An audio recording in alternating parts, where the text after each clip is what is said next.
तो शुरू करते हैं। एक काम करते हैं, समय में थोड़ा पीछे चलते हैं और साथ चलते हैं। तो रिवाइंड रिवाइंड रिवाइंड।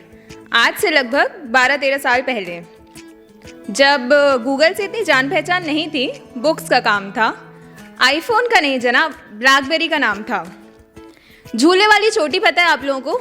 ऐसे रिबन लगा के मम्मी बनाती थी, फिर उसको राउंड करते थे। तो रोज़ सुबह मेरी मम्मी वो बनाकर मुझे स्कूल भेजती थी और रोज़ टीचर मेरा एग्जाम्पल सारी लड़कियों को देती थी। अब एवरेज टॉप 5 में मैं क्लास में थी, पर डांस में हमेशा नंबर 1 थी। लिखने का कीड़ा तब से ही था। जो ऐसे के टॉपिक्स होते हैं ना, उसमें हमेशा वो स्टोरी राइटिंग चूज़ करती थी, पर ये नहीं पता था कि हाँ, कि वो कीड़ा इतना ज़ोर से काटेगा कि आज 13 साल बाद यहाँ खड़ी मिलूँगी। बट अब ये कहानी है, तो इसमें और किरदार भी होंगे। साइड कैरेक्टर्स को इंट्रोड्यूस करने का टाइम नहीं है, तो मेन कैरेक्टर पर आते हैं सीधा। तो रोज़ स्कूल से लेने के लिए ना, मतलब स्कूल छोड़ने जाने और वापस लाने के लिए मेरे घर वो ग्रीन कलर का टेम्पो आता था। और मुझे सबसे पहले मेरे घर आता था, क्योंकि मेरा घर सबसे दूर था। फिर मेरे घर के बाद दूसरा घर मेरे ही स्कूल के, मेरे ही क्लास के सेक्शन अलग था, उस लड़के के वहाँ जाता था। और हम दोनों को लेने के बाद तीसरे घर जाने में लगभग 5 मिनट का समय होता था। पर मैं रोज़ सुबह उस 5 मिनट का बेसब्री से इंतज़ार करती थी, और शायद वो भी करता था।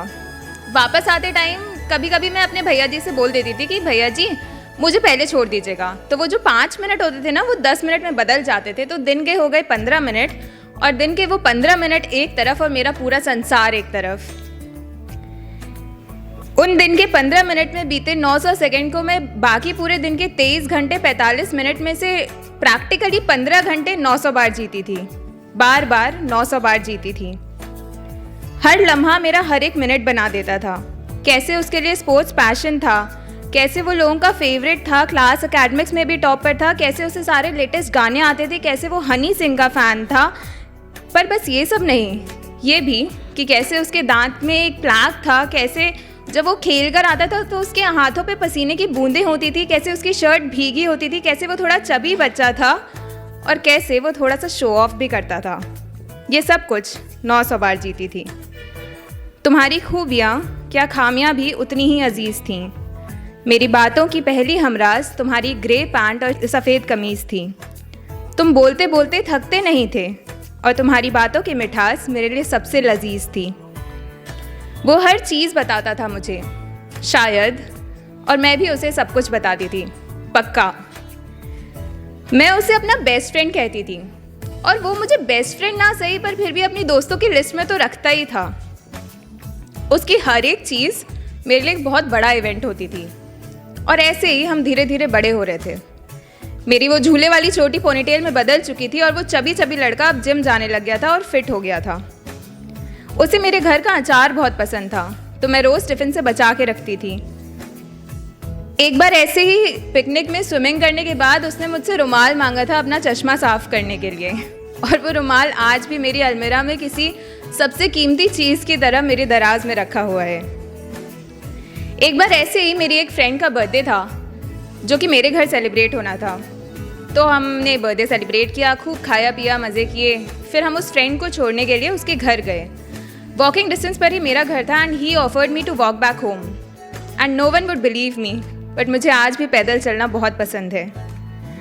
While he was walking me back home, we shared a moment, an eye contact, आँखों में डूब जाना जिसे कहते हैं। उन 5 सेकेंड्स में मानो मैंने जन्नत देख ली हो। अब वो मिले ना मिले, उसकी आंखों में मैंने अपनी मन्नत देख ली हो। I thought I was living a dream. और मेरी फीलिंग्स प्योरली वन साइडेड नहीं थी। हाँ, वो ज़माना ना 100 SMS पर डे वाला था, तो मैं 70 का कोटा रखती थी उसके लिए।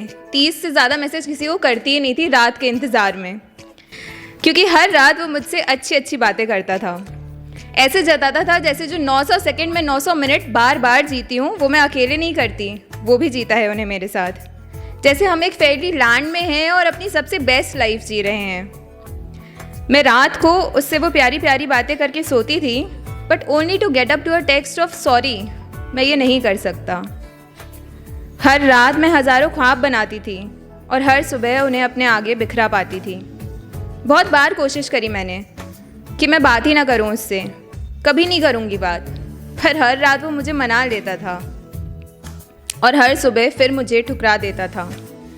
पता चला कि उसकी एक गर्लफ्रेंड थी जिसके बारे में मुझसे कहता था कि कुछ नहीं है, पर सबसे कहता था कि सब कुछ है। मुझे नहीं पता कि ये प्यार था या बस एक बहुत गहरी दोस्ती, बट फील ना एकदम वैसा था कि रिफत भी मेरा पहला प्यार अधूरा रह गया, रिफत भी मेरा पहला प्यार अधूरा रह गया। तुझे याद ना मेरी I playing in the background.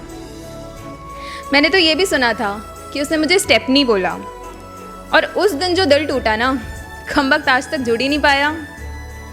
पर जो दिल पर चोट लगी ना, उसने एक चीज़ सिखाई कि कभी ऑप्शन मत बनो। कोई तुम्हें कभी स्टेपनी ना बुला पाए।